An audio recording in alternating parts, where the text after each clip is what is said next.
En el mundo hay más de 4.540 millones de usuarios en Internet. O sea, casi 2/3 de la población mundial.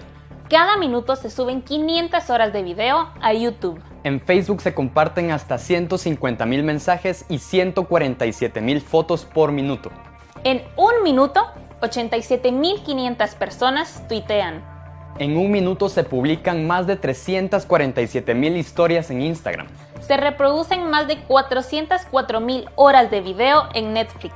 Hasta 390.000 aplicaciones son descargadas en Google Play y App Store. En un minuto se envían 188 millones de correos en Gmail. Y TikTok es instalado 2.704 veces. Más de 1.300.000 personas hacen videollamadas o llamadas. En un minuto se llevan a cabo más de 3.8 millones de búsquedas en Google. Y más de 41 millones de mensajes en WhatsApp. ¿Qué hacer con toda la información que nos llega por Facebook, Instagram, Twitter, TikTok, Pinterest, publicidad, revistas, televisión, radio, películas, libros, bibliotecas, podcasts, YouTube, chismes? noticias? ¿A qué le pongo atención? ¿Cómo descubro si es o no real? ¿Cómo lo detengo si no fuera cierto? ¿Cómo alzar mi voz en medio de todo este ruido? ¿Cómo interactuar con tanta información? Necesitamos hacerle frente a esta avalancha. Desarrollar habilidades para usar de forma crítica los medios.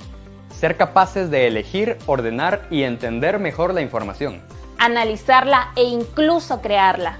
O ser todavía más conscientes. Las habilidades para superar este reto se agrupan en la alfabetización mediática e informacional. Y por eso estás hoy aquí. Para reflexionar acerca de la información que todos los días consumes o usas. Para aprender a usar los medios de una forma diferente, de una forma inteligente. Viaja con nosotros a través de conocimientos y opiniones de expertas y expertos de toda la región. Hacia el interior del vasto mundo de los medios de comunicación, las redes sociales y la información. Bienvenida y bienvenido. Esto es Campus AMI.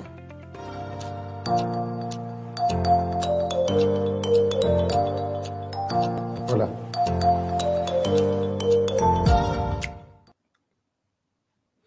Hola, hola, buenos días. Yo soy Juan Sebastián Gómez y tengo el gusto enorme de darles la bienvenida una vez más al Campus AMI Centroamérica, un encuentro digital para hablar sobre nuestra interacción con los medios digitales, con los medios de comunicación digitales. Queremos desarrollar esas habilidades que nos permitan un uso inteligente de los medios. Vamos a conversar en los siguientes 2 meses, varias sesiones con jóvenes docentes, con curiosos, con expertos en el tema, también con ustedes, los que están ahora conectándose con nosotros a este live stream de Deutsche Welle Academy y sus partners. Todo para reflexionar sobre nuestra dieta mediática, lo que consumimos, nuestras acciones y nuestra forma de pensar, para ver qué podemos cambiar. El día de hoy tenemos un tema muy interesante con varias aristas. Las redes sociales nos han transformado la vida, eso ya es una realidad. Nos sirven para comunicarnos, para mandarle mensajes a la familia, decirles que los extrañamos cuando no estamos junto a ellos, para expresar muchas cosas, pero también son una ventana abierta a muchas cosas, muchos aspectos de nuestra privacidad, a que nos vigilen, a que nos escrutinen, nos analicen y muchas veces a que nos hagan acoso o bullying, nos persigan. En general, el Internet, cuando se desarrolló, ninguno de nosotros pensamos que algo así iba a suceder. Ha sido en el devenir y el crecimiento de las redes sociales que fenómenos como estos se han ido desarrollando. Ese es nuestro tema de hoy, ese fantasma silencioso, el acoso en la red. Existe, cada vez toma más dimensiones y se intensifica, hace sufrir a mujeres, jóvenes, niños y niñas, a todo el mundo, familias enteras, y muy pocas veces se denuncia, menos se hace justicia. Yo les voy a ir presentando a mis invitados expertos que desde la academia y desde varios sectores ya lo van a ver, nos van a dar cuenta de este fenómeno y nos van a ayudar a construir esa mirada crítica que nos gusta aquí, nos interesa en el Campus AMI Centroamérica. El primero de todos es Jordi Martín Domingo, él es español. Ahí estás, Jordi, hola. Hola, buenos días, buenas tardes, buenas noches, de donde nos estén viendo. Es español, es especialista de prevención del ciberdelito de la Oficina de Naciones Unidas, ahora sí te escucho, contra la droga y el delito, UNODC. Coordina las acciones de prevención de ciberdelito para operadores del Estado, niños, niñas y jóvenes, profesores, padres y madres de familia. Bienvenido, Jordi. Muchas gracias, Juan. También está con nosotros Deira Guerrero Linares, de México, maestra de la Facultad de Ciencias de la Comunicación de la Universidad Autónoma de Nuevo León, en México. Con base en un estudio que llevó a cabo Deira en México junto con un grupo de 20 estudiantes, propusieron al Congreso local desarrollar un programa de educación mediática en la educación del Estado de Nuevo León para prevenir y combatir los ciberdelitos. Deira, un gusto que estés con nosotros. Hola, buenas tardes. El gusto es mío, Juan. Muchas gracias por invitarme a este panel. Claro que sí. Nos acompaña también Sara Martínez, de Guatemala. Ella es jefa de redacción en el medio multiplataforma Sónica 106.9. Es experta en Community Management y en creación de contenido y herramientas análogas y digitales para promover la alfabetización mediática e informacional a través de los medios de comunicación. Sara, gracias por estar. Hola, ¿cómo estás? Qué gusto. Bien, bien. Bueno, de mí les puedo contar brevemente. Soy Juan Sebastián Gómez, hago parte del equipo de Deutsche Welle Academy y también soy productor. Estoy a cargo del programa Enlaces en Deutsche Welle en español, en el servicio en español. En este espacio nos preocupamos también de analizar tendencias y en general la cultura digital. Por eso estoy aquí, porque también soy un estudioso y curioso de estos temas y espero con ustedes aprender mucho. Rápidamente, antes de entrar en materia, si ustedes quieren, si ya se conectaron vía Facebook, por ejemplo, o Periscope, pueden ya desde ya mandarnos sus mensajes, sus saludos, darnos un like y compartir esta transmisión en streaming con otros contactos que ustedes crean les pueden interesar en su propio muro. Y bueno, y las preguntas que quieran, aquí vamos a tratar de leer las que más podamos y que ustedes puedan interactuar directamente con nuestros invitados. Quiero empezar preguntándole a Jordi Martínez que nos dé un primer acercamiento y nos dé una explicación breve, nos comente, nos ponga en contexto qué es el ciberacoso y en particular en el contexto local. En Centroamérica y en México, una región con severos problemas de violencia. ¿Cómo ponerlos en perspectiva? ¿Son similares los problemas de la violencia en la sociedad centroamericana con la violencia digital? ¿Están relacionados? Cuéntanos un poco, Jordi. Bueno, primero respondiendo a tu pregunta, podríamos hacer una primera definición de qué entendemos por ciberacoso o ciberbullying cuando utilizamos también el concepto en inglés, y lo podríamos definir de una forma rápida como la situación de maltrato y hostigamiento reiterado, es decir, es una acción continuada, prolongada en el tiempo e intencionada, donde una persona, normalmente de similares edades, maltrata a otra persona. Entonces, de alguna manera, intuitivamente también animo a que veamos un poco las similitudes que puede tener el ciberacoso con el bullying en la escuela, donde tenemos a una víctima, a un victimario y a espectadores. Entonces, lo que al final en Internet se termina dando es que incrementan exponencialmente espectadores y agresores o víctimas. Y en cuanto a la segunda pregunta que me hacías de la violencia, al final en Internet no deja de ser un reflejo de las propias sociedades, es decir, no hay un mundo virtual que sea distinto al mundo físico. Al final, somos los seres humanos que interactuamos en distintos espacios. En ese sentido, si vivimos en sociedades donde la violencia está más institucionalizada o más impune, eso se puede llegar a reflejar también en Internet. Pero no hay que olvidar que también se dan casos de ciberacoso en sociedades con menos problemas delincuenciales que en Centroamérica, porque al final los riesgos o las problemáticas en Internet pueden ser particulares en algunos países, pero es un reto que al final enfrentan todas las sociedades del mundo porque vivimos interconectados. Muy bien, una definición muy clara para empezar. Me quedo con esto. Lo que pasa en los espacios digitales son un reflejo de las sociedades en las que vivimos. Eso es muy importante. Les contaba hace un momento que Deira Guerrero condujo en 2017 un estudio para evaluar qué tan grave es la situación de los delitos en la web, entre ellos el acoso a jóvenes. Entre los resultados que arrojó este estudio, destaca que los jóvenes empiezan a usar redes sociales entre los 6 y los 8 años de edad. Increíble, eso no lo hubiera pensado. La mayor parte del tiempo que están en redes, ojo, están solos y lo hacen desde su casa. Los canales favoritos son Facebook, YouTube y WhatsApp, pero sobre todo el estudio concluye que al menos un tercio de los jóvenes no conoce los riesgos de estas plataformas ni sus formas de prevención.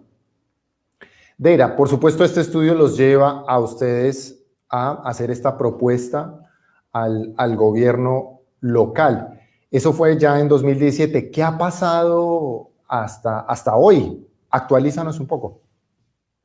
Así es, pues después de que se aprobó la propuesta en el Congreso del Estado de Nuevo León, se pudo empezar a realizar algunos cursos y talleres con maestros y se hizo el plan para desarrollar por ahí un plan piloto con algunas escuelas y ya nos arrojó algunos resultados. Lo que hicimos también fue llevar la propuesta a nivel federal al Congreso de la Unión, a la Cámara de Diputados. Sabemos que esto es más tarea de los padres de familia, de los hogares, de los maestros y en las aulas, pero al menos aquí en México sí se requiere legislar para que quede ya como un precedente incluido dentro de los rubros que debe cubrir la educación básica, debido a que la educación mediática o educación para los medios, o como también se le denomina alfabetización mediática o informacional, no está incluida dentro de los programas educativos del nivel básico, ni tampoco del nivel medio superior. Entonces prácticamente no existe. Estamos 15, 20 años retrasados respecto a países desarrollados. Entonces esta propuesta se llevó también a nivel federal y digamos que ahora falta que se apruebe a nivel local y a nivel federal pues falta también que se discuta, pero hay que llevarlo, digamos, de la letra a la acción, que sería ya otro paso importante en este sentido.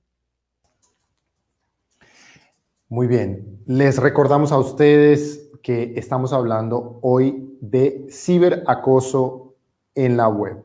Dennos un like, compartan en su muro esta transmisión en vivo para que muchos más se puedan integrar. Vuelvo con Jordi. Jordi, danos una mano profundizando un poco. ¿Cuáles son los tipos concretos de ciberacoso y sus consecuencias? Bueno, interesante pregunta y quizás hay que hacer una primera separación, que hay el ciberacoso entre iguales, se puede decir, es decir, un ciberacoso que tiene la relación entre personas que tienen similar edad y un ciberacoso que se puede dar entre personas desconocidas. Entonces, no es lo mismo bulear o ciberbulear a un compañero de colegio o a un vecino que bulear en Internet a una persona desconocida. Las principales manifestaciones al final son... Es este malestar continuo, y es importante mencionar que de alguna manera hay una deshumanización de la persona cuando molestamos o lo hostigamos, y la línea suele ser muy, muy delgada entre lo que a veces podemos pensar que es una broma de mejor o peor gusto, pero la persona que la recibe lo puede sentir como una ofensa.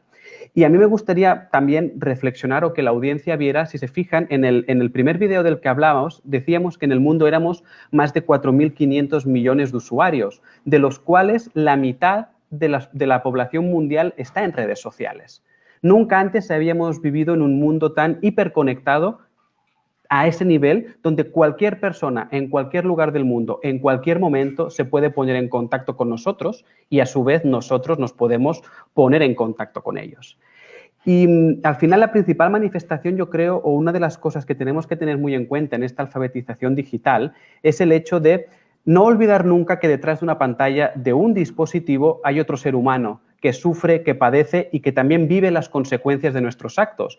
Y muchas veces este ciberacoso se puede pensar en que es solo una broma o simplemente una acción que queda en el ciberespacio como tantas millones, pero no nos paramos a pensar en las consecuencias de la persona que recibe ese ciberacoso, ¿no? Entonces, eso creo que es importante tenerlo en el marco mental, porque a partir de ahí es qué podemos hacer como padres de familia, qué podemos hacer en la escuela o incluso qué podemos hacer nosotros como usuarios de Internet.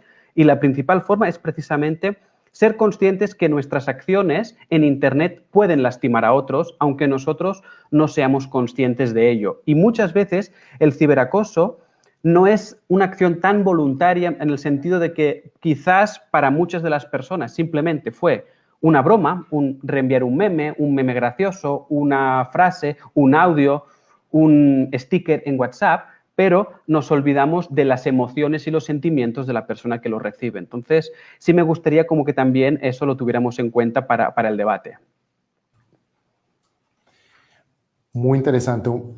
Un panorama que vamos completando. Por eso quisiera integrar ahora a Sara Martínez.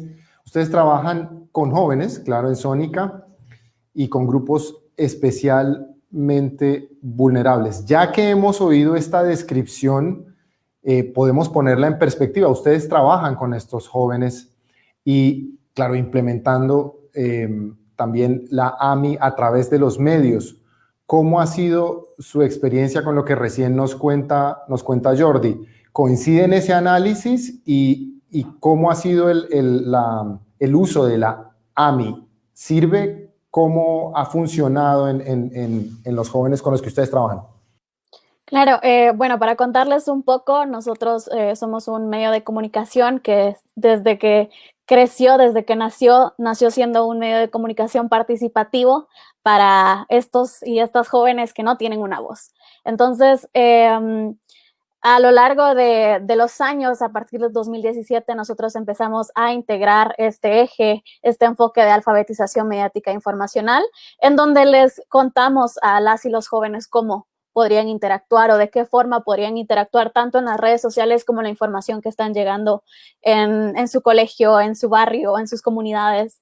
Y ha sido súper interesante el que podamos tener la dicha, quiero creer que es una dicha súper grande el que podamos compartir con jóvenes y que podamos tener o ser ese espacio seguro para ellos y para ellas, para que podamos conversar de estas cosas que no hablamos en todos lados. O sea, no todas las personas nos enseñan a interactuar con los medios de comunicación. Nosotros como jóvenes, claro que estamos en TikTok, claro que estamos en Instagram, claro que estamos en Facebook, pero de pronto nadie nos enseñó a cómo interactuar. Y no solo interactuar de recibir mensajes, sino también enviarlos. Entonces, al menos nuestra misión como Sónica ha sido ingeniárnoslas para que las y los jóvenes de una forma creativa puedan entender estos temas, ¿no? Jordi decía, no solo la forma de empatía, de mandar un mensaje, de recibir un mensaje, sino también el por qué lo estás enviando en persona, o sea, ¿lo dirías en persona o solo lo enviarías por mensaje, sin tu cara, sin tu rostro? ¿Estarías diciéndole un insulto a una persona por medio en cara a cara o no lo harías? Entonces, la parte de la empatía la practicamos un montón, la parte de entender cuál es el impacto que al final causa de positiva o negativamente a las y los jóvenes y el entender también que te afecta, no solo en las redes sociales, en tu vida social de internet, de mis redes, sino también en mi vida personal, también en mi autoestima. Entonces, pues nosotros hemos tenido la dicha de poder compartir con varios jóvenes y con actividades que nos ayudan a darnos cuenta del panorama y de cómo realmente están actuando las y los jóvenes frente a todo este mundo digital. justamente para eso, para lograr esa empatía, para lograr entender y ponerse un poco en los zapatos del otro, les traje dos voces que generosamente han decidido compartirnos sus vivencias y que han experimentado lo difícil que puede llegar a ser el cyberbullying. Dos jóvenes guatemaltecas que encontraron allí en el medio juvenil Sónica de Guatemala un espacio tranquilo, seguro para hablar de su experiencia. Escuchemos el primero. Cuando tenía 15 años comencé a trabajar y a utilizar más seguido las redes sociales como Facebook e Instagram. En aquel entonces yo era una persona demasiado tímida, me costaba hacer amigos y pues me costaba bastante adaptarme a mi área laboral. Un fin de semana me tocó trabajar y conocí a una persona que era de un área diferente a la mía. Entonces comenzamos a hablar, me cayó bien, aparentemente yo también le caí bien y ahí quedó la cosa. Por la noche recibí una solicitud de amistad de esta persona y yo dije, bueno, se la voy a aceptar porque entre más amigos mejor, ¿no? Entonces comenzamos a hablar todos los días, él me mandaba mensajes a cada momento y si yo no le contestaba los mensajes, él se enojaba demasiado conmigo. Pues llegó un punto en el que yo ya no toleré esa situación de que él me exigiera que le contestara los mensajes a pesar de que yo tal vez estaba ocupada y lo bloqueé de todas las redes sociales y ya no supe por él por unos días. Luego me comenzaron a llegar solicitudes de amistad de perfiles algo extraños que parecían falsos. Creo que lo peor que hizo fue que una vez me llegó una solicitud de amistad y al mismo tiempo una solicitud de mensaje en donde este chavo me decía que era ginecólogo y que él me iba a ayudar para sentirme mejor y cómo utilizar mis manos para tocar mejor los genitales y para sentir mayor placer. Y pues no le respondí. Entonces él me mandó otro mensaje seguido diciéndome que era él. Me dijo el nombre, pero no lo voy a decir. Y que era demasiado vengativo. Y me asusté muchísimo, entonces cambié de teléfono, puse privadas mis redes sociales y ya no volví a saber de él. Y espero que así siga sin saber de esta persona porque sí me dejó mal por un tiempo porque me decía cosas muy hirientes cuando yo no le contestaba.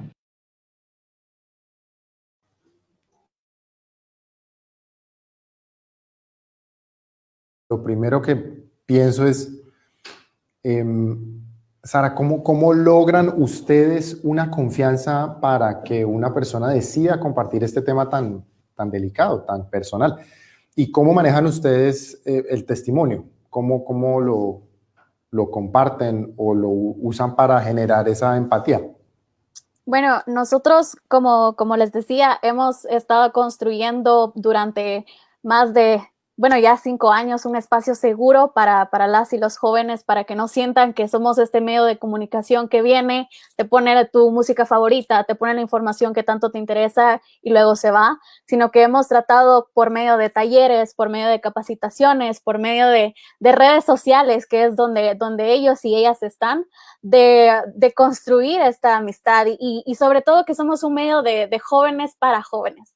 Entonces, nos hemos encargado siempre de pensar en, qué están pensando ellos, qué es lo que les gusta, qué están consumiendo, cuál es el formato que más les atrae para poder generar confianza y que de pronto no sea un señor o una señora o un adulto o una adulta regañándote y diciéndote, mira, lo que estás haciendo en redes sociales está mal, sino volver a este punto de la empatía y decir como a todos y a todas nos está pasando. Es un problema real que está en internet, que está en la vida real y que nadie nos está enseñando a cómo interactuar. Y digamos, este es solo uno de los testimonios de las experiencias que nos han contado. Nos hemos topado con muchísimas historias de cómo los medios de comunicación han impactado de forma tanto positiva como negativa, y cómo eso ha repercutido en sus vidas, que ha hecho que las personas cierren sus redes sociales, que las personas se tengan que cambiar de colegio, que se tengan que mudar o se tengan que mover del lugar donde están, porque hubo un impacto, porque hubo dolor, porque causó este daño. Entonces, nosotros lo que tratamos de hacer no es solo como brindarte este espacio seguro para que puedas abrir tus experiencias, para decir, mira, no sos la única, no sos el único, sino también para enseñarte a cómo interactuar, qué hacer con estos comentarios, estar consciente de que realmente lo que pasa en el mundo digital me puede afectar, de lo que los mensajes que yo estoy enviando me pueden afectar o le pueden afectar a otra persona. Quiero escuchar la opinión de Ira con respecto a eso, a monitorear, a hacerle seguimiento y a entender. Claro, no solo la parte de los jóvenes agredidos, sino en general los hábitos de interacción. ¿Cómo entender, por ejemplo, que estas amenazas logren que, en el caso del testimonio, esta persona termine cambiando toda su vida en función de protegerse de este agresor? Muy bien, sí me llama mucho la atención dos cosas que hablan Jordi sobre tener conciencia que del otro lado de la pantalla existe otra persona. Entonces, hay muchas definiciones técnicas de lo que es el acoso, pero para mí una a la que he llegado en síntesis es que es la falta de empatía. En pocas palabras, el acoso es la falta de empatía que se traduce en acciones u omisiones o en algún tipo de comunicación que termina afectando a otra persona. Entonces, de raíz es esta falta de empatía y esta falta de conciencia las que lleva principalmente a los menores y jóvenes a atacar a uno de sus iguales o a un niño o adolescente menor. Entonces, es muy importante que nuestros países de México y Centroamérica trabajemos en esto que llamamos educación mediática, educación para los medios, que también la denominamos alfabetización mediática. ¿Por qué? Porque esto nos da las herramientas y las habilidades para poder, por un lado, identificar los peligros que existen en los nuevos medios, pero en general en los medios, pero en este caso especialmente en las redes sociales, que es donde los niños y jóvenes están construyendo gran parte de su identidad y de su percepción del mundo que los rodea. Y por otro lado, poder también saber qué medidas preventivas deben tomar. No se trata de satanizar a las redes sociales, sino de hacer un buen uso de ellas.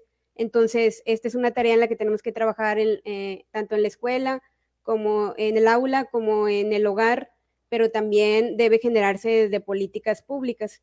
Entonces, tienen que trabajar en ello todos los sectores de la sociedad.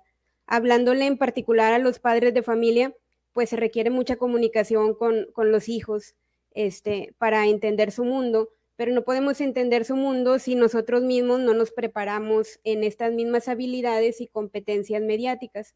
Por lo general, los investigadores académicos han hablado tradicionalmente de 6 dimensiones que hablan sobre estética, valores, desarrollo de contenidos, etcétera. Pero en mi investigación yo propongo que debe crearse una 7ª dimensión que hable en concreto de la seguridad, porque los ciberdelitos, al menos en México, se han disparado más de un 300% en los últimos años, y esta es una tarea que debemos hacer en conjunto padres de familia, maestros y también los mismos alumnos, y todo coordinado por la autoridad. Entonces, se requiere mucho más comunicación con los niños y adolescentes, precisamente para entender su mundo, pero para hacerlo nosotros nos debemos preparar como adultos jóvenes, padres de familia, en el conocimiento de estas nuevas tecnologías y la manera en que podemos transmitir esas competencias mediáticas a los menores y que ellos puedan hacer un buen uso de todos estos medios al interactuar. Creo que ese sería el camino que tenemos que emprender.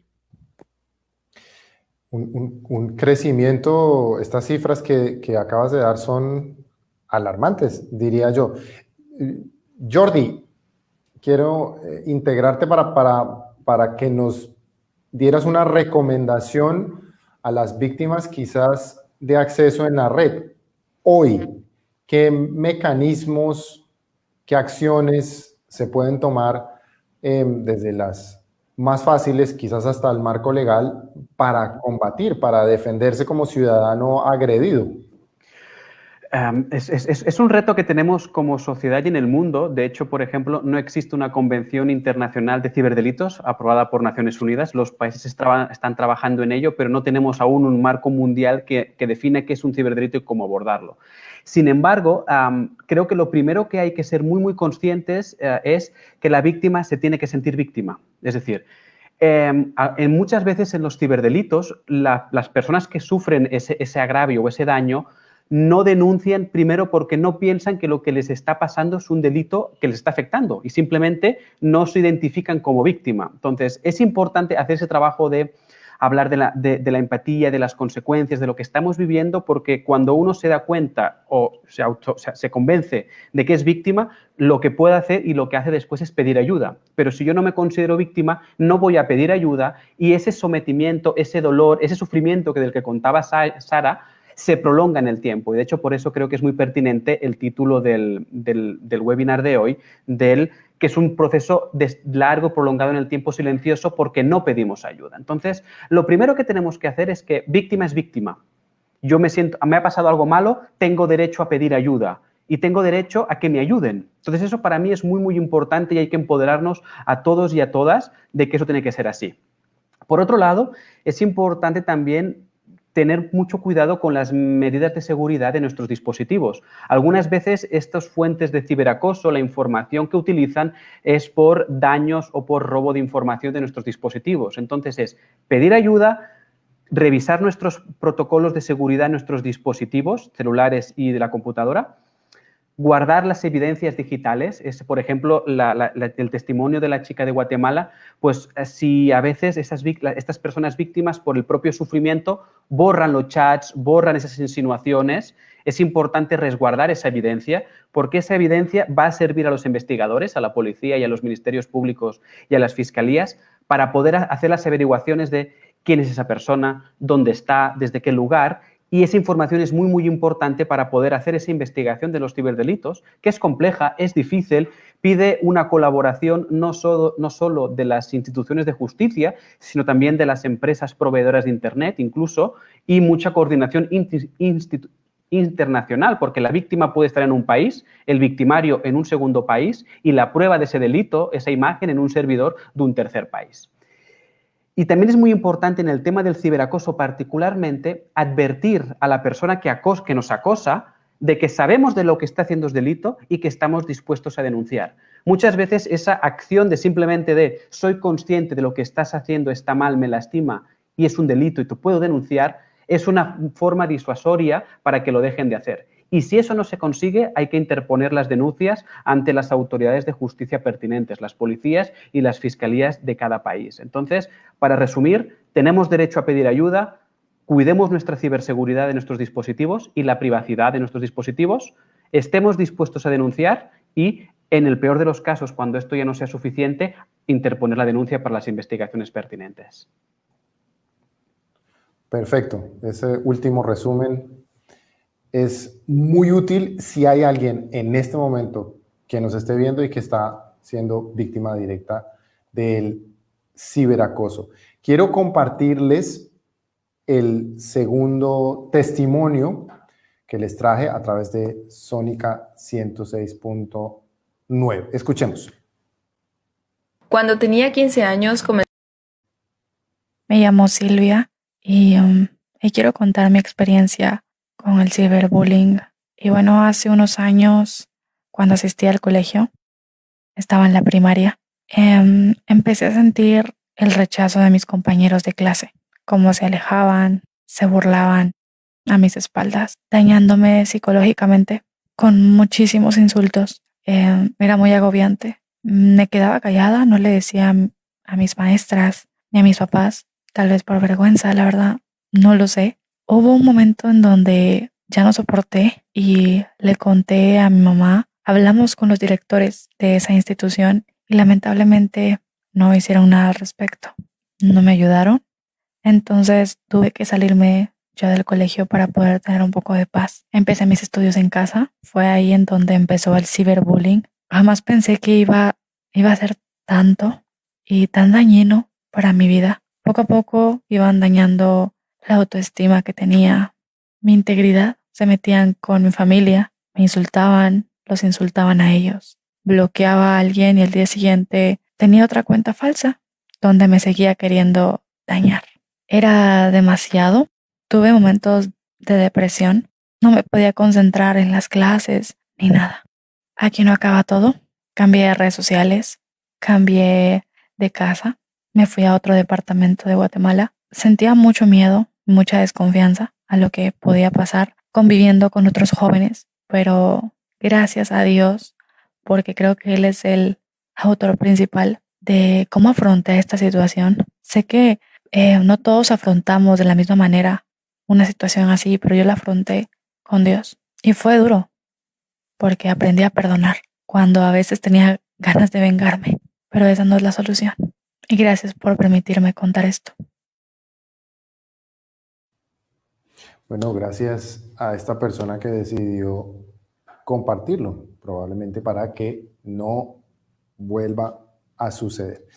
Quiero preguntarte, Sara, en concreto, AMI es la alfabetización mediática e informacional, son una serie de capacidades para construir actitudes y para, digamos, entenderse de forma segura y responsable en los medios de comunicación digitales.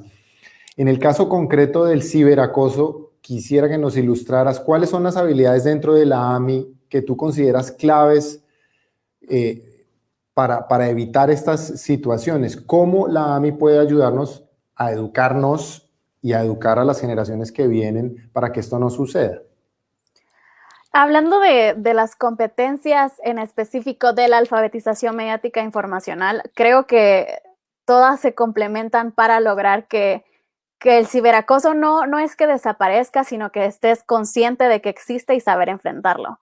Ahora, viene desde la parte de tener la competencia de analizar la información, de saber cómo funcionan los medios de comunicación, cómo están funcionando las redes sociales, de entender por qué este algoritmo me está siguiendo, qué quieren decir los likes y qué no quieren decir los likes. Esta parte de análisis, ¿no? De poder analizar la información como tal, de poder analizar qué está pasando en el mundo digital y qué está pasando hasta lo que me están diciendo mis compañeros o mis compañeras respecto a esto. Y luego la parte de reflexión que la hemos estado hablando, bueno, que nuevamente mencionamos la empatía, ¿no? El poder estar conscientes de cuál es mi dieta mediática, qué realmente estoy haciendo yo, cuáles son los mensajes que sí me están lastimando, cuáles no, cuáles estoy enviando que podrían ser una burla, que podrían lastimar, que podrían herir los sentimientos de otra persona. Y también la parte de crear, ¿no? O sea, cuando nosotros entendemos la dimensión o la fuerza que tiene el crear un mensaje de esta forma, el poder entender cómo se formula un mensaje y qué hay detrás de, incluso desde los memes, ¿no? Nosotros que trabajamos con jóvenes explicamos esto, ¿no? Probablemente un meme solo es un meme para algunas personas o me pareció gracioso y lo compartí ya, pero entender el qué hay detrás de eso, a quién puedo estar lastimando, a quién puedo estar afectando por compartir este tipo de información, este tipo de burla, también nos cala y es parte de la alfabetización, ¿no? El entender, el saber qué hay detrás. Nosotros trabajamos en nuestros cursos de vacaciones, en nuestros cursos con los jóvenes, el simple hecho de decir, ok, aprendamos a crear un mensaje, aprendamos a crear memes, porque eso es lo que compartimos los jóvenes, porque eso es lo que nos gusta. Y entonces ellos se van dando cuenta con las actividades de, hey, es bien fácil crear memes, es bien fácil caer en tirar un mensaje que podría dar risa, pero podría estar vulnerando los derechos de otra persona o podría estar lastimando. Y acá lo que se dan cuenta los jóvenes o de lo que nos concientizamos con la alfabetización mediática es que lo tenemos normalizado. Y era lo que decía al principio, o sea, nos empeñamos en querer estar en las redes sociales, en querer formar parte del mundo digital, pero nadie nos enseña cómo hacerlo. Entonces, callamos como muchas personas, tratamos de ocultar, de decir, bueno, me voy a aguantar porque así son las redes, voy a permitir este tipo de burlas porque así son las redes, y no lo hablamos. Entonces, conforme empezamos a poner esto en la mesa, en hacer lo que es real, en volverlo parte de nuestra normalidad, ¿no? O sea, esto, y no normalizarlo como para decir está bien, sino para normalizarlo de, hey, a mí también me pasó, y no lo podemos permitir. Y sabemos que Jordi decía, no hay una autoridad o una policía que esté encargada de estos delitos en Internet, pero claro que nosotros podemos formar. Primero, dejando de compartir este contenido, y segundo, el seguir entendiendo cómo funcionan las redes sociales para dejar de normalizar esto. También tenemos a muchos jóvenes, por ejemplo, que normalizan estos chistes como soy fea, pero tengo buen corazón, soy feo, pero no sé qué. Y digamos, para ellos y para ellas podría funcionar súper gracioso, pero hay un mensaje detrás. Y el no estar conscientes de esto hace que normalicemos estas cosas y que traigan una repercusión en tu vida, y en tu vida diaria y en la vida digital. Te veo, Jordi, asentando como yo. ¿Consideras también que esta fase de concienciar a las personas para que vean lo grave del problema y las consecuencias realmente, digamos, tiene potencial?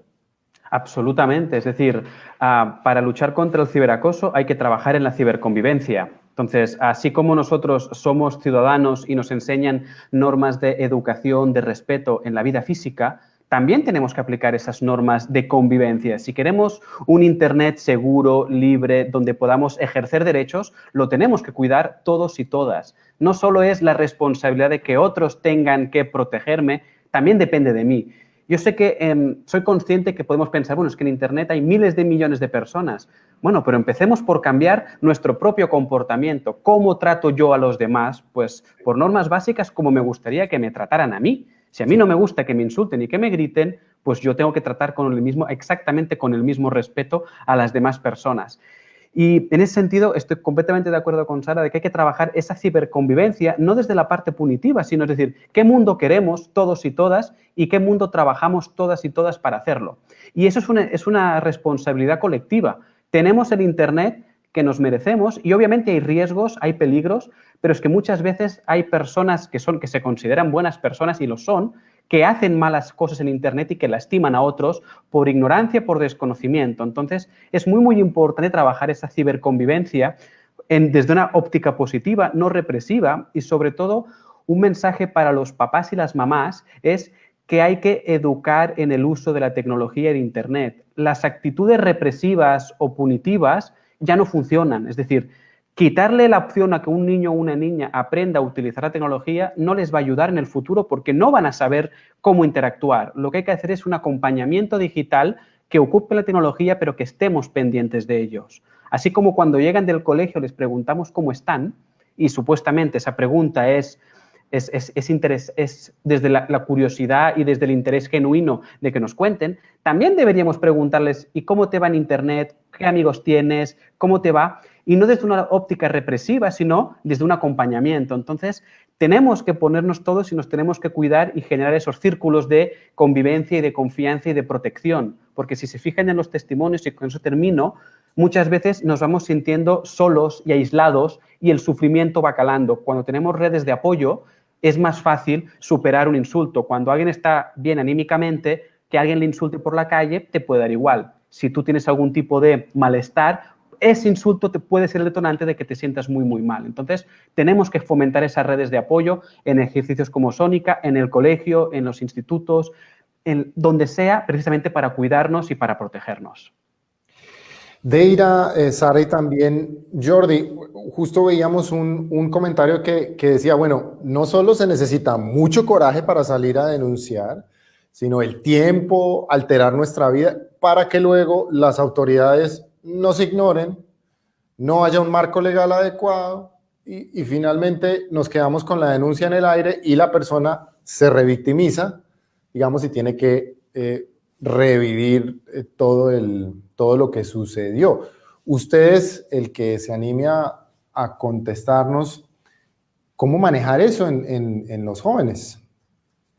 Ok, quisiera comentar que esto se tiene que trabajar también desde la confianza y desde la comunicación con los padres y maestros, pero también las autoridades y los mismos medios de comunicación, tanto los tradicionales, pero sobre todo los nuevos como las redes sociales, deben establecer canales en los cuales puedan recibir orientación, apoyo y también donde puedan denunciar.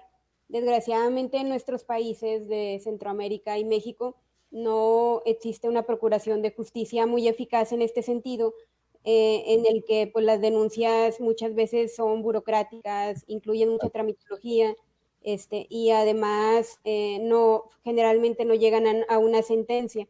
Entonces, todo esto lo que debemos hacer es lo que está haciendo, por ejemplo, Sara a través del canal de su medio de comunicación, el generar estas vías por las cuales los jóvenes pueden expresarse y pueden buscar orientación y pueden buscar apoyo y pueden también denunciar. Entonces hay que acercarles esta justicia a los niños, jóvenes y adolescentes. A lo mejor sería conveniente generar, como existe en España, hay un defensor del menor, hay una línea telefónica a la cual pueden marcar y ahí reciben ayuda. Y ahora, hay que combatir fuego contra fuego. Si es a través de las nuevas tecnologías, de las redes, en donde están recibiendo ese tipo de acoso, también establecer canales en las mismas redes en donde puedan recibir este tipo de respaldo.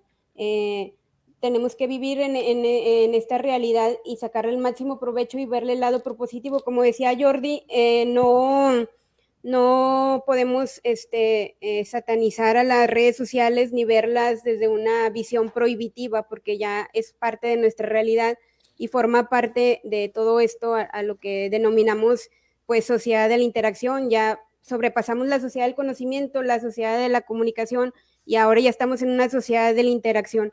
Entonces me parece muy importante que los niños y adolescentes cuenten con estos caminos para poder concretar su denuncia y romper esta cadena del silencio. Bueno, les agrego, antes de darte la palabra, para que nos des también tu opinión de este comentario. ¿Qué pasa con el acosador?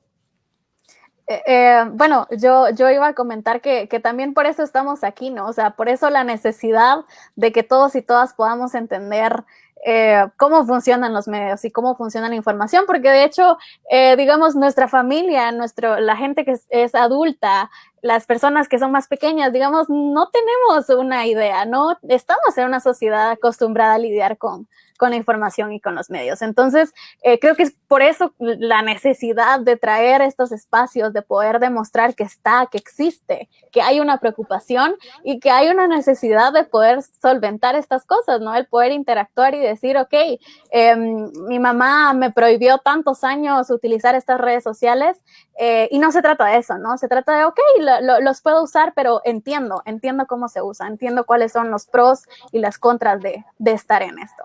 Y lo mismo pasa con el acosador, ¿no? Cuando vamos viendo cómo interactúa la sociedad de cierta manera, con empatía, con una forma totalmente diferente, se va menguando esta forma de, hey, esto ya no funciona aquí, o ya nadie me cree un perfil falso, o ya nadie me cree, nadie me acepta estos mensajes o me reportan cada vez que publico. Entonces, de cierta forma va menguando las actitudes que no forman parte de una paz en el mundo digital.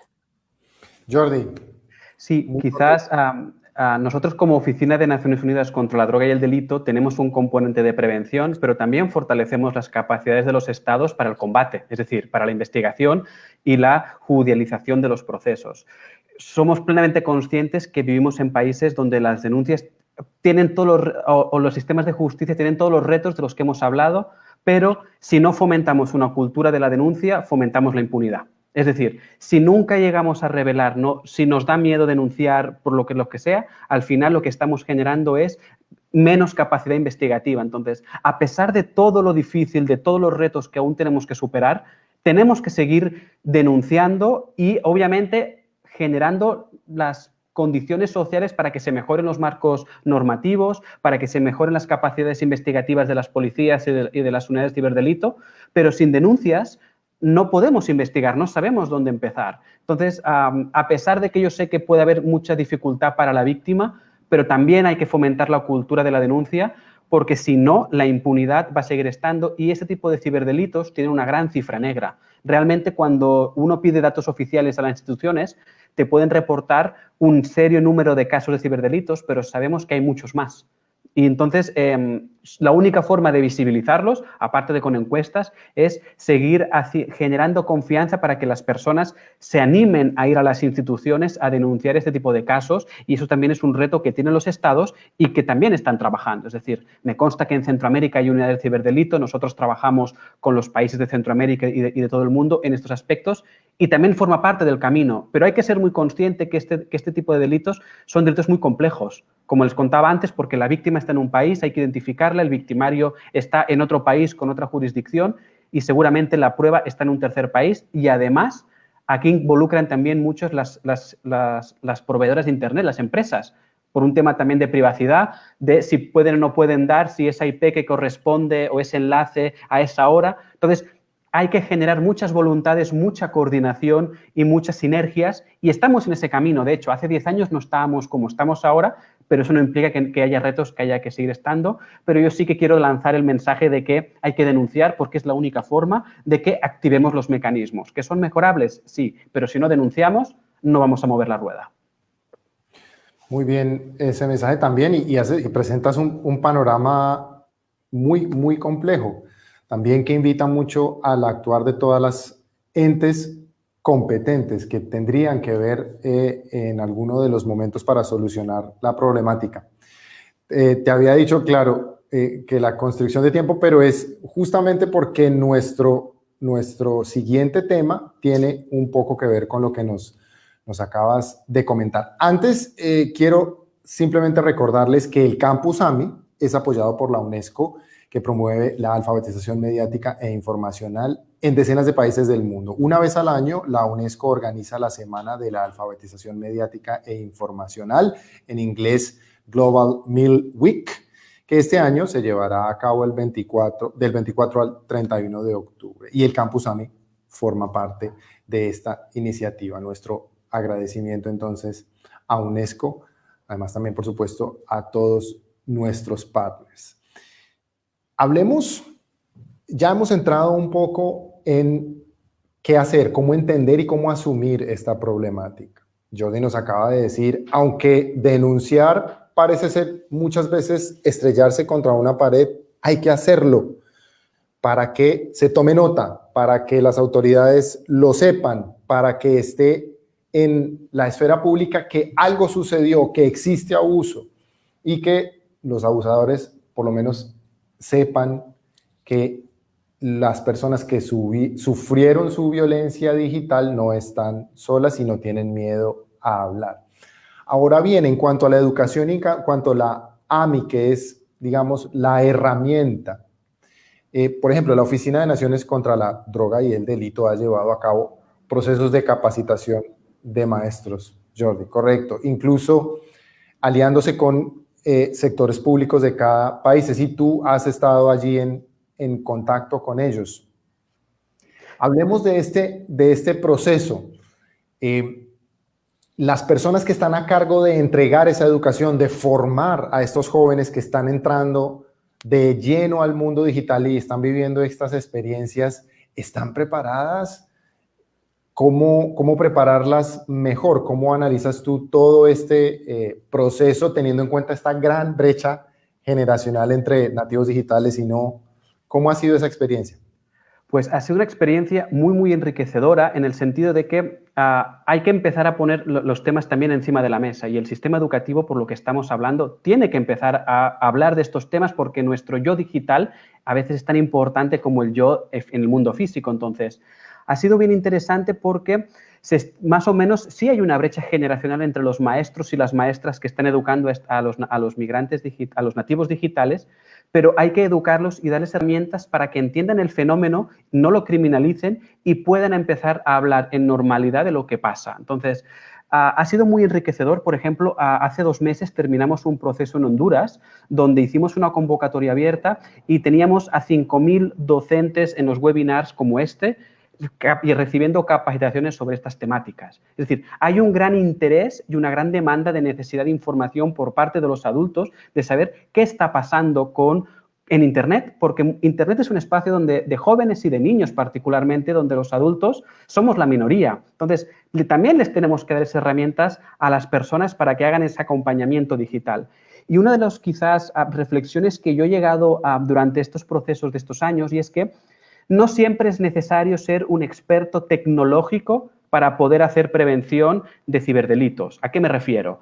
Las normas AMI o los comportamientos AMI, al final las habilidades para la vida, el respeto, la empatía, son habilidades que nos podría enseñar nuestro abuelo o nuestra abuela y que al final simplemente se cambia en el dónde lo aplico. Entonces, muchas veces muchos docentes se sentían con pena, con vergüenza o que no sabían cómo abordar el fenómeno porque desconocían el Internet, pero yo siempre les animaba a que fueran conscientes que ellos eran buenos pedagogos y que al final habilidades para la vida que ellos enseñan hay que encontrar la forma de que las apliquen en Internet, pero no son distintas, no estamos hablando de dos mundos independientes, simplemente cambia el cómo un ser humano se comunica con otro, ahora lo hacemos por Internet y exponencialmente, pero esas normas de convivencia social, de ciudadanía, son las mismas y eso los docentes, por mucho que tengan una edad o no sean nativos digitales, los tienen y los pueden poner en práctica. Entonces, desde ese empoderamiento siempre le hemos animado a que hagan esta incursión a lo digital sin el miedo de si yo no soy tecnológico, si yo apenas sé utilizar una computadora, no puedo hablar de esos temas, la cual cosa creemos que no es así. Deira, ¿cómo se ve este mismo problema en el ámbito universitario? Y de una vez la pregunta para Sara, ¿cómo crees que los jóvenes ven esta situación? ¿Se sienten entendidos cuando interactúan con un adulto que no es nativo digital, por ejemplo? ¿Cómo ha sido esa experiencia? Empecemos con Deira. Ok, de hecho ahorita nos están viendo muchos de mis alumnos. Yo Sí, lo estamos viendo. Sí, en la Universidad Autónoma de Nuevo León, en la licenciatura en Periodismo Multimedia. Y yo soy comunicóloga, soy periodista, y también tenemos un medio de comunicación que se dedica a desmentir la desinformación y las fake news y a promover esto de la educación mediática que se llama Verificado en México. Y también verificamos el discurso público, pero el otro lado es esa parte de combatir la desinformación y la educación para los medios, dedicándonos mucho a la alfabetización mediática e informacional. Bueno, en este sentido, pues obviamente conforme van creciendo, van enfrentándose a nuevos retos. Yo nada más quería regresarme un poquito, ponía alguien por ahí un comentario que nos centramos obviamente en la víctima, pero no hay que olvidar, como decía Jordi, que del otro lado hay otra persona. Si se trata de un mayor de edad, pues obviamente debe ser denunciado y seguir los procesos legales que correspondan. Pero si se trata de un menor, la línea es muy delgada entre víctima y victimario. Generalmente los niños y adolescentes pasan de un lado al otro lado continuamente. Entonces, hay que identificar también si nuestros hijos, nuestros sobrinos, nuestros familiares, nuestros amigos, nuestros alumnos están siendo también en este caso en algunas ocasiones victimarios. ¿Por qué? Porque podemos apoyarlos y podemos orientarlos. Muchas veces lo hacen jugando o lo hacen como una broma o lo hacen para encajar en un grupo o lo hacen por imitación, simplemente porque es lo que hacen todos y para eso son las redes sociales. Entonces, dotándolos de conciencia y de empatía y de estas competencias mediáticas, ellos pueden asumir su postura asertiva en el uso de estas nuevas tecnologías. Entonces, en este sentido, sí se va complicando un poco más ya en la educación superior porque de niños y adolescentes no recibieron esta formación. No existe en las aulas y en los hogares, pues en nuestros hogares de Centroamérica y México también la mayoría de los padres tienen que trabajar generalmente. Ambos padres, entonces no existe quien los oriente o les dé acompañamiento en este camino. Pero nunca es tarde, siempre se les puede dotar de estas competencias mediáticas. Si se pueden los padres e incluso adultos mayores, maestros, pues no hay razón por qué al nivel universitario no se pueda dotar de estas competencias mediáticas. Quería comentarles también de que ahora no hemos mencionado la palabra que no queremos ahorita escuchar, que es la COVID. pero se ha incrementado sustancialmente el tiempo que pasan los niños y menores en las redes sociales. Acabamos nosotros de hacer también en la universidad una encuesta entre 350 niños y adolescentes y resulta que de 2 horas diarias en promedio que utilizaban las redes sociales ya se duplicó a 4 horas en promedio el tiempo que pasan en Facebook, Twitter, TikTok. Entonces, sí necesitamos acompañarlos. Si podemos empezar desde el nivel básico, muchísimo mejor. En cuanto más rápido lleguemos a los menores, ellos podrán asimilarlo de una forma más natural, pero en los universitarios tampoco no podemos darlos ya por perdidos, sino que les podemos llegar también con empatía y poniéndonos en sus zapatos en este sentido. Ahí están sus estudiantes, profe, haciéndole barra. ¿Cómo se dice en México? La porra. Así es. Sara. Y esos fueron mis perritos también. Diciendo hola. Bueno, yo creo que hay dos cosas acá. Uno es entender que la alfabetización mediática e informacional es para todas las edades.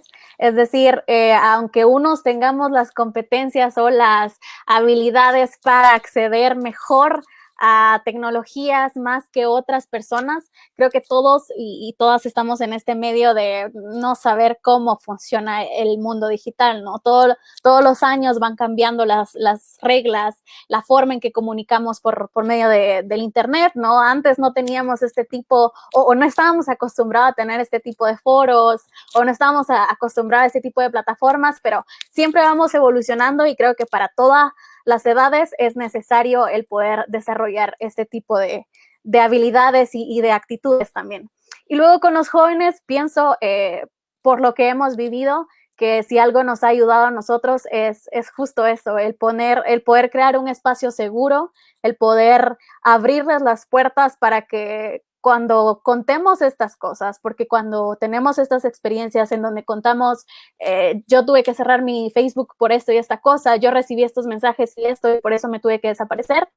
Cuando nos entran estos mensajes, entramos a una realidad que decimos, hey, a mí también me pasó, hey, a mí también me pasó esto, yo también lo viví, yo te entiendo, yo sé qué es eso. Entonces, creamos espacios que creo que son súper necesarios, el poder tener un espacio seguro que tal vez no me voy a atrever a decírselo a mi maestra, tal vez no voy a tener para contárselo a mi familia porque es muy vergonzoso, porque me siento incómoda, me siento incómodo, pero el hecho de crear espacios seguros, al menos para nosotros Sónica, es súper especial y seguimos generando la necesidad, ¿no? O sea, yo ahora o nosotros en este foro abrimos la puerta para estar conscientes todos y todas de la necesidad que se tiene de poder tener estos espacios seguros en donde se hable y se pueda hacer algo al respecto.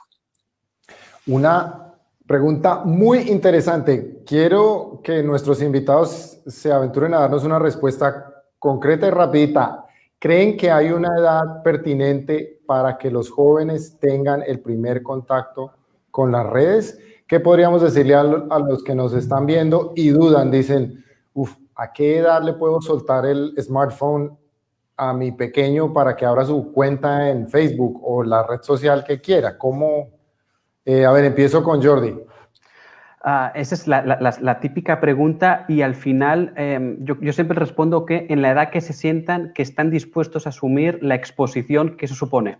Hay personas maduras que con 8 años, obviamente cada red social tiene una edad mínima que siempre deberíamos respetar. Eso por descontado, es decir, ya cuando tenemos que empezar a mentir con la edad, obviamente estar en redes sociales inadecuadas a nuestra edad es un riesgo. Por ejemplo, estar en una red social de citas, por ejemplo, con 10 años es un problema.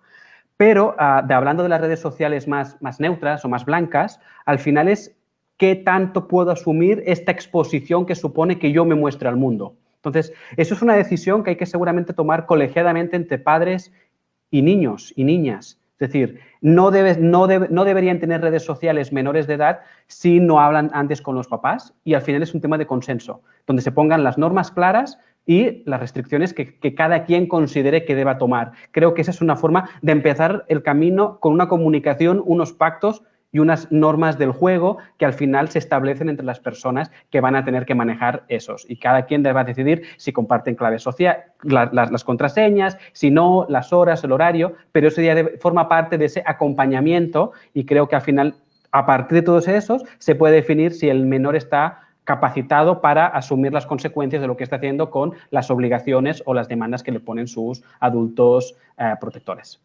Deira, ¿qué opinas? ¿A qué edad? Bueno, la mayoría de las redes sociales establece como 13 años una edad mínima, pero es muy fácil mentir porque no establecen candados para que tú compruebes que tienes esa edad. Entonces, puedes abrir la red social con menor edad. E incluso lo que se me hace peligroso es algunas plataformas como YouTube, en donde dices que eres mayor de edad y ya tienes acceso a videos y contenidos para adultos. Pero bueno, coincido con Jordi que es algo que se tiene que tratar en cada hogar. Si hay supervisión del adulto, puede ser que niños de 8, 9, 10 años y hay acompañamiento, se pueden utilizar las redes sociales sin ningún problema. En los datos Es decir, siempre y cuando haya acompañamiento se puede ser un poquito flexible. Así es. Si hay acompañamiento se puede ser un poquito más flexible, pero la realidad es que los niños las están empezando a usar desde 6 años o menos, la mayoría entre los 6 y los 8 años. La supervisión es clave y eso determina la edad. Sara. Yo, pensando en mi respuesta en lo que Jordi y Deira respondían, creo que no se trata de una edad, porque hay acosadores que son mayores de edad, porque hay personas muy malas en internet que son mayores de edad y pues tienen todo el derecho, según las regulaciones de las redes sociales, a utilizarlas, ¿no? Creo que no es un tema de edad, sino un tema de conciencia.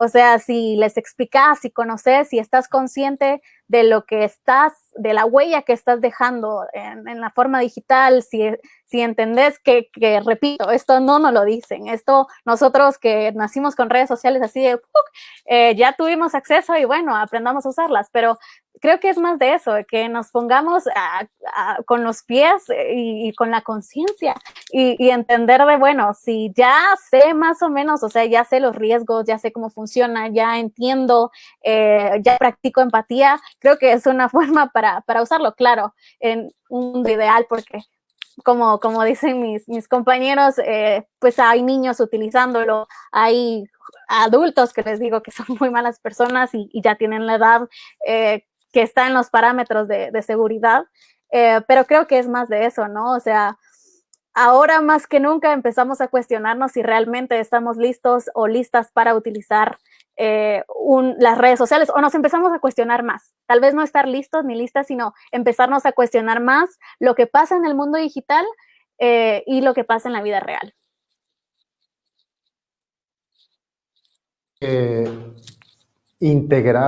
Queremos también integrar a las personas que están comentando, a que también, además de estas preguntas claves que nos obligaron a alterar nuestra línea de debate, porque claro, porque son muy interesantes y son ustedes directamente los que están viviendo, digamos, en primera persona este tipo de sucesos de acoso en la red. Pero que si tienen más preguntas, por favor, postéenlo allí, además del like y de compartirlo también. ¿Están de acuerdo con lo que han planteado aquí los panelistas? ¿Qué se necesita, digamos, en su caso, cuando decimos bajo supervisión de un adulto, qué se necesita para estar más acompañado? Por ejemplo, ¿qué significaría eso en concreto? Bueno, vamos llegando ya a una última ronda de preguntas, digamos, y de ideas finales. Hemos caracterizado de una manera muy precisa el ciberacoso, el ciberbullying en las distintas plataformas desde la perspectiva del agredido, también desde la perspectiva de las plataformas y de los diferentes actores que tienen competencia en este problema. Quisiéramos ahora explorar un poco el futuro, las posibles soluciones. Hemos hablado que se trata de generar empatía, se trata de integrar a la familia y los otros actores y que el objetivo es tener una convivencia sana en el espacio digital. Lo dice Jordi, lo ha planteado Sara también. ¿Cómo empezar? La pregunta para nuestros participantes, quizás vuelvo otra vez con Jordi, es ¿cómo construir esa convivencia digital saludable en los espacios digitales? Ya sé que nos has dado, claro, una caracterización muy precisa, pero quizás cerrando, ¿cómo verías el futuro? ¿Qué medidas habría que tomar? ¿Cuáles son más urgentes que otras, por ejemplo? Bueno, yo creo que primero una de las cosas que siempre nosotros les decimos a los adultos es que este mundo ha venido para quedarse. Es decir, de lo que estamos hablando no va a haber en retroceso, sino vamos a ir a más. Por lo tanto, lo que estamos planteando hoy ya no solo es un problema de futuro, es un tema de presente, pero si hoy hay el 60% de la población mundial conectada, en 10 años quizás será el 70% y progresivamente reduciremos esa brecha. Por lo tanto, esto es un tema de presente y de futuro y este es el mundo que nos ha tocado vivir y a partir de ahí, ¿qué hacemos? Entonces, pelear con las ruedas de molinos, ¿no? Al final, este es el mundo que nos toca y a partir de ahí, ¿qué podemos hacer? La prioridad es un tema de no desmonizar de que el Internet es malo. Cuando uno entiende que Internet es una herramienta y la tecnología es una herramienta y como tanto, si la utilizamos bien, hace un bien y podemos ejercer derechos, cuando la mal utilizamos nos los quita, cuando entendemos eso, dejamos de tener como peleas espurias de los niños que no traigan celular al colegio. Es decir, esta COVID, por ejemplo, esta pandemia ha obligado a los países a digitalizarse de una manera absoluta. Es decir, yo no hubiera pensado nunca que hace 10 años yo apenas tenía reuniones virtuales, por ejemplo, de trabajo. Y ahora todo es virtual y en 6 meses hemos tenido que adaptarnos. Creo que el futuro está en no perder lo bueno que nos da la tecnología, en no ir en contra. Esto es un mundo que nos va a tocar vivir y de lo que se trata es de ese acompañamiento y de que todos sumemos. Esta no es solo una responsabilidad de los padres de familia, ni del colegio, ni del Estado, es de todos y de todas. Como usuarios, como empleados públicos y cada uno de nosotros en nuestro papel podemos hacer la diferencia. Entonces, creo que es un tema de que nos sentamos interpelados todos y todas a que podemos hacer algo para cuidar a nuestros niños y a nuestras niñas. Y solo hago la última reflexión. ¿Verdad que no le damos a nuestros hijos con 3 años las llaves de nuestro carro? Tienen que tener una cierta edad, pasar unos conocimientos teóricos de circulación y luego unos conocimientos prácticos de manejo para que luego puedan utilizar el carro. Internet es lo mismo. Si damos un dispositivo de estos a nuestros hijos sin ningún tipo de instrucción, los estamos lastrando a una selva sin ningún tipo de protección, ninguna red. Entonces, seamos conscientes de nuestros actos, acompañémosle, pero asumiendo de que esto es el futuro y que van a necesitar de la tecnología, de Internet, para poder seguir conviviendo y desarrollándose en ese mundo. Entonces, desde ese convencimiento creo que es mucho más sencillo abordarlo porque sabemos que estamos ayudándoles a que puedan afrontar su vida de adultos de una forma con muchas más herramientas. Deira. Muy bien, coincido con Jordi en que no podemos dejar esta tarea solo a las autoridades o a los maestros. Ahora con la COVID, creo que los padres están más conscientes de la tarea que significa educar y formar a un niño y a un adolescente. Entonces, es una tarea de todos los sectores de la sociedad y todos tenemos que involucrarnos de manera individual y grupal. Simplemente como usuarios de estas nuevas tecnologías, asumir la responsabilidad y la conciencia que tenemos que aplicar de manera asertiva al utilizar sobre todo las redes sociales. Para mí es muy importante, el primer paso es entender la nueva dinámica de interacción y comunicación que existe en el mundo. En este sentido, nos hemos vuelto todos a la vez emisores y receptores, los famosos emirrex de los que hablaba Cloutier, y Toffler hablaba de productores y consumidores de contenido. Entendiendo esta nueva dinámica, podemos adentrarnos en ella y no mantenernos ajena y tratar de manera responsable preservar nuestra seguridad, no importando la edad que tengamos, si somos niños, si somos adolescentes, somos jóvenes, adultos mayores, porque el acoso se da en todas las edades, no solo en los menores de edad. Y también podemos nosotros ser victimarios o hacer ciberbullying sin saberlo, o sin intención y dañar a terceras personas. Entonces, tratando en esta misma línea de la vida, ponerme en los zapatos de los demás, como padres de familia, pues entablar esta comunicación con nuestros hijos. También decían ahorita que es muy difícil monitorear y vigilar. Yo entiendo a los padres de familia también, porque pues tienen que salir a ganarse el pan de cada día, pero también hay herramientas que ayudan a monitorear a qué páginas acceden nuestros hijos, cuánto tiempo, hay aplicaciones, entonces hay que conocer y adentrarnos en este mundo. No se requiere más que googlear aplicaciones para monitorear a qué páginas acceden nuestros hijos, o también o para tiempos limitados en los que les damos este acceso a estas nuevas tecnologías. Como maestros también seguirnos capacitando, darles canales y líneas de denuncia, pero también sobre todo de prevención y de información, como autoridades políticas públicas, campañas, legislar en la materia, y como usuarios de Internet, pues asumir esta responsabilidad. Quiero nada más mencionar, me parece muy importante que Delors hablaba de que hay 3 etapas que siempre tenemos que continuar en la vida, en el aprendizaje, que es aprender a hacer, aprender a hacer y aprender a aprender, pero en esta nueva sociedad de la interacción requerimos aprender también a desenvolvernos en este mundo digital, en este mundo de redes sociales y en este mundo de nuevas tecnologías, no con una visión prohibitiva, sino al contrario. Me gustó mucho lo que mencionaba Sara, y con esto concluyo, que es importante que las personas, sin importar su profesión ni su nivel de educación, se involucren en la creación de contenidos mediáticos, porque al crearlos tú entiendes todo el proceso y desarrollas esa capacidad analítica y crítica y sabes lo que hay detrás de esos mensajes y te haces responsable y corresponsable de todo este mundo mediático, que al final es un mundo comunicacional, y nos volvemos parte de, y al ser corresponsales y hacer yo parte de, eso nos hace también asumir que tenemos que tener empatía hacia el que se encuentra del otro lado de la pantalla. A final de cuentas, creo que es justicia comunicativa, y si algo falta en nuestros países, pues es justicia, y también en materia de comunicación. Entonces, como familia, estar al tanto de lo que hacen sus hijos, lo que dice Jordi es fundamental. Le entregarías las llaves de tu auto a tu hijo pequeño, pero también lo que dices tú, Deira, la conciencia individual como usuarios de Internet, que cuando abrimos la página o la ventana y vamos para allá, hacer conciencia de la responsabilidad que eso implica, cada comentario, cada clic, cada actividad y acción en las redes. Sara. Yo iba a decir 2 cosas. La primera es que estar conscientes de que existe es, creo que, el primer paso. El estar conscientes de que el acoso en los medios digitales existe, que el racismo y la discriminación están existiendo tanto en el mundo real como en el mundo digital.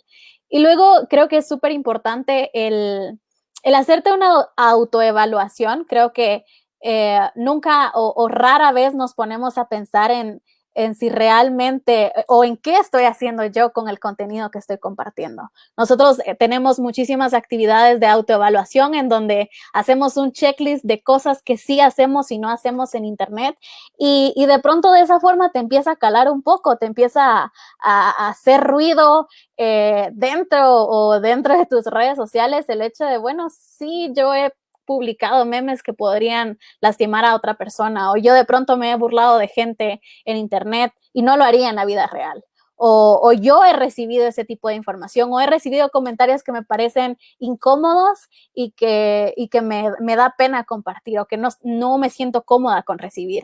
Entonces creo que eso es súper importante, el autoevaluarnos todo el tiempo, tanto en el mundo real como en el mundo digital, y estar conscientes que existe, que es una necesidad que todos y todas tenemos a cualquier edad, el poder relacionarnos en el medio virtual, en el mundo digital, para poder hacer de esto una necesidad de decir, bueno, necesitamos recibir estos foros todo el tiempo.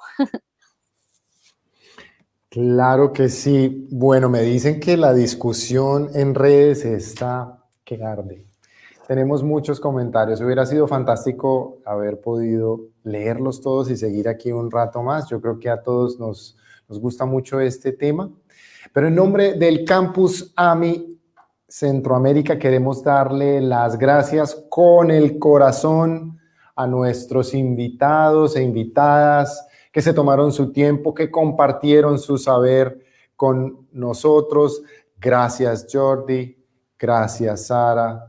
Gracias, profe Deira, y también por invitar a sus estudiantes que participaron. Hay que ponerles buena nota, porque participaron, comentaron y están aquí con nosotros. Muchas gracias a todos, muchas gracias a ustedes también que compartieron con nosotros desde su smartphone, desde su computador personal, desde el lugar en que se encuentren, y a quienes les interesa este problema, que créanme, en el futuro va a seguir creciendo y va a ser parte de la agenda pública. El próximo jueves sigue el Campus AMIS Centroamérica con la periodista Alejandra Gutiérrez. Muchos de ustedes la conocen. El tema va a ser feminismo y nosotros nos vemos el próximo sábado. Vamos a estar hasta noviembre. Esta va a ser una serie de eventos que seguro nos van a dejar muchas herramientas, muchas cosas que aprender.